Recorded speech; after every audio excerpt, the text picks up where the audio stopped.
el que han afrontado esta etapa. Además hubo que pasar este puerto y la llegada al Pla de Beret, primer alto de montaña en el que acaba una etapa de esta Vuelta Ciclista 1992. 180 corredores afrontaban esta jornada, larguísima jornada de la Vuelta a España, después de la no clasificación de Jacobs y de la no presentación en la firma de Dmitry Konishev. Se partía a buen ritmo y en el kilómetro 17 hacía su escapada el héroe del día, el joven saguntino Fede García, que está demostrando que ha llegado a esta Vuelta a España por algo. Enseguida tomó ventaja Fede García, en el kilómetro 20 era de 1 minuto y 15 segundos, se iba a aumentar en el kilómetro 30 a 4:18, 8 kilómetros después ya era de 7 minutos y medio, favorecido Fede García por un ligero viento a favor y porque nadie pensaba que pudiera ir a ninguna parte. Ahí estaba el líder, Jesús Montoya, con su amigo Pello Ruiz Cabestany. Todavía le quedaba una dura prueba a Jesús Montoya. Como dura era la prueba que estaba afrontando Fede García, que en el kilómetro 70 ya tenía 20 minutos y 40 segundos. Los problemas para Tony Rominger, que debía ser infiltrado en su rodilla a causa de la caída sufrida antes de ayer, y Fede García, que a 164 kilómetros de la conclusión por la meta volante de Castelnou de Bassella tenía nada más y nada menos que 21 minutos y 42 segundos de ventaja sobre un pelotón en el que había tiempo para todo, incluso para el malabarismo, como este de Matteo Hermans. Se encaminaba poco a poco Fede García hasta el sprint especial de la parroquia d'Orto. Por detrás sus compañeros de equipo intentaban frenar al pelotón y así en el kilómetro 109 a 131 de la conclusión gozaba de su máxima ventaja, 24 minutos y 55 segundos.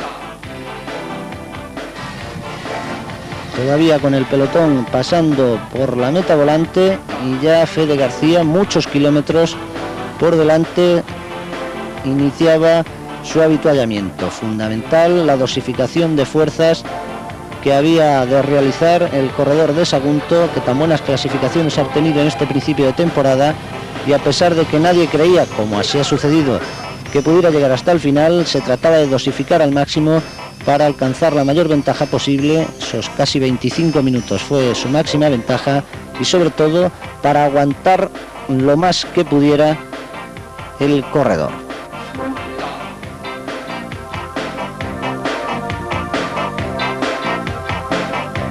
El pelotón todavía se pensaba en los 3 puertos que quedaban por delante, el del Cantó, la Bonaigua y Pla de Beret. Preocupaba de nuevo el estado de Tony Rominger, aunque luego el suizo se ha defendido fenomenalmente en las 2 últimas subidas, sobre todo en la Bonaigua y en el Pla de Beret. Y ahí vemos ya a Fede García por la parroquia d'Orto. Todavía le quedaban nada más y nada menos que 115 kilómetros por delante hasta llegar a la meta. Al final se veía todavía muy lejano. Diabanian iba a pasar en segunda posición por ese sprint especial 22 minutos después de que lo hiciera Fede García.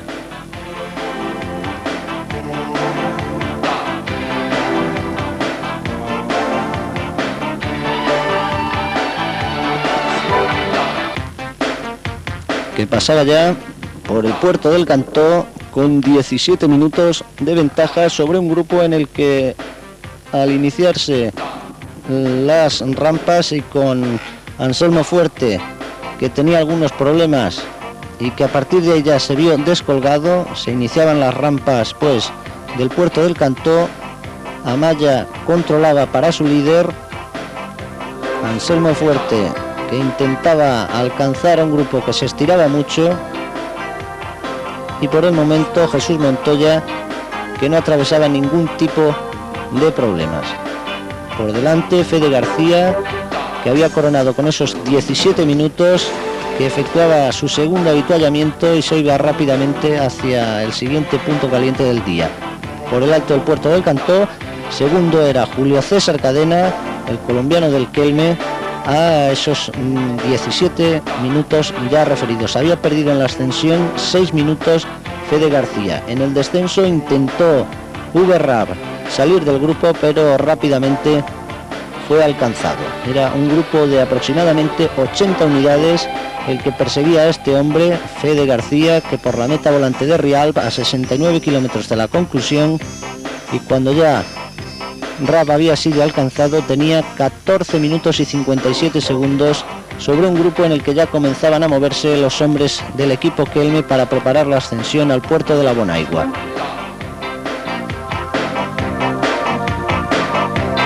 Por Rialb era Ripoll el que pasaba a casi 15 minutos de Fede García.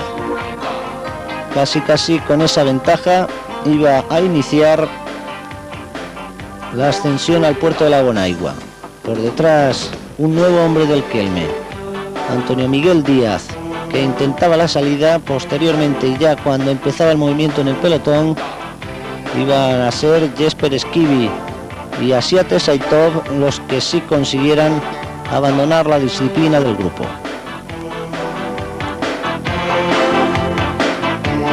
Bajaba muy estirado, que se cortaba en el descenso del puerto del Cantó,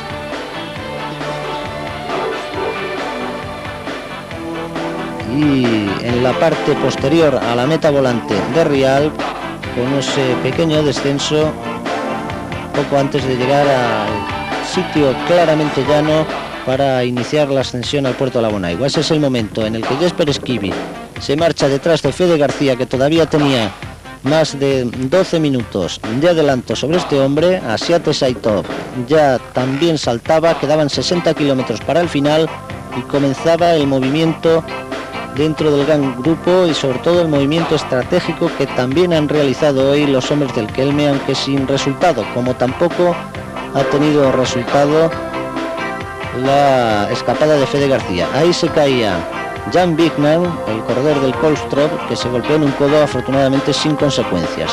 Subiendo ya Fede García al puerto de la Bonaigua, un puerto con 22 kilómetros de ascensión.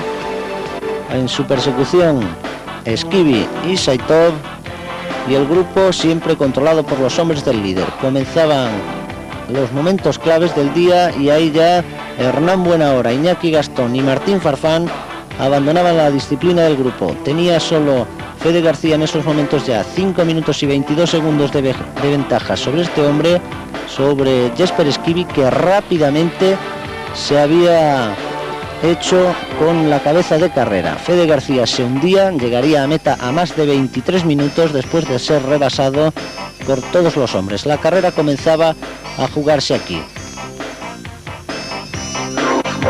En el grupo entró también el vencedor de la etapa, Jon Unzaga, en plena ascensión al puerto de la Bonaigua, y así se formaba un quinteto de cabeza integrado por Gastón, Buenahora, Unzaga, Camargo y Farfán. Se produjeron ahí distintas situaciones, distintos ataques de un Martín Farfán tan pundonoroso como siempre, y por detrás a aguantar. Bajo la pancarta de la cima de la Bonaigua, Farfán pasaba con 29 segundos sobre Camargo, Buenahora y Unzaga, y en esos momentos hemos visto cómo Mauri comenzaba a dar señales de desfallecimiento.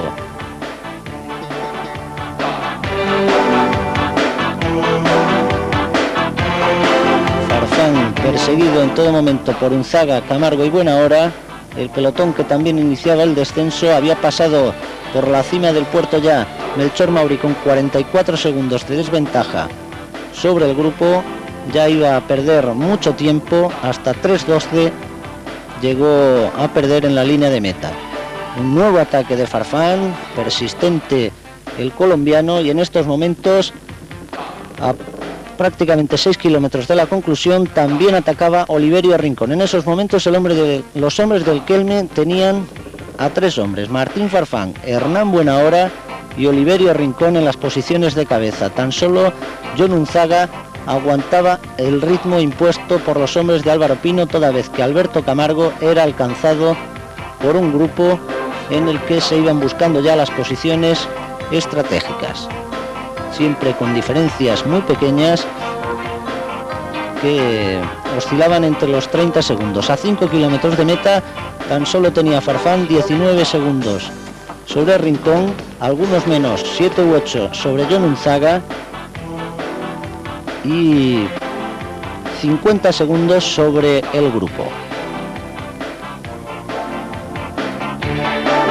A 4 kilómetros Jon Unzaga alcanzaba a Martín Farfán, Rincón era alcanzado también por el grupo y se empezaba a aclarar la situación. Momento clave del día.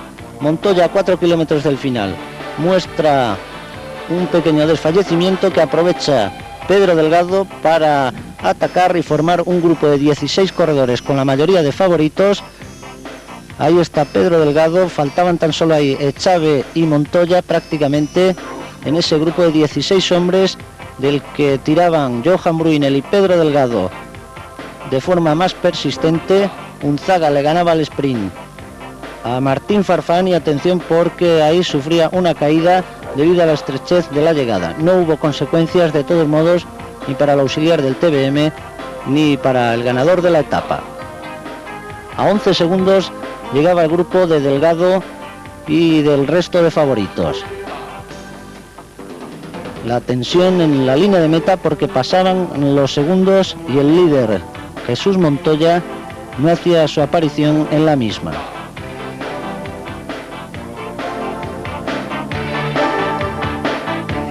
A 28 segundos un grupo de 4 hombres con Echave y ya a 39 segundos iba a llegar Jesús Montoya, que perdía por tanto 28 segundos con respecto a Pedro Delgado, mientras que vemos la imagen repetida de esa victoria de Jon Unzaga. Fenomenal hoy el corredor de Llodio y Montoya, que por segundo día consecutivo, después de la dura prueba que ha supuesto para él esta etapa de montaña, mantiene con 5 segundos de ventaja su jersey amarillo por delante de Bruyneel. Ha sido un día muy difícil el que ha vivido hoy el corredor murciano, que ve cómo Delgado se le ha acercado ya a 1 minuto y 13 segundos.